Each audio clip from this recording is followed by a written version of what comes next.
થાય છે. શાકનું શું થાય છે બાર? ગ્રેવી તૈયાર થાય છે. આજે શાનું શાક છે? આજે પનીરનું. હે? પનીર.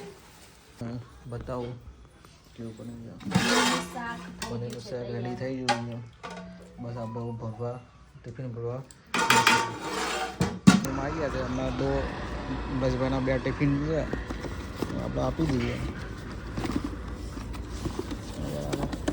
ઓ 2 ટિફિન આપી દીધા છે. આમાં પનીરનું શાક, રોટલી અને છાશ અને આ બાજુ વેફર નીકળે છે. હવે જમવા બેસી ગયા છે. મહાવીર જમવા બેસી ગયો છે. ક્યાં જઈએ આપણે? अंशु का बर्थडे है इसलिए हम सबू के घर जा रहे हैं।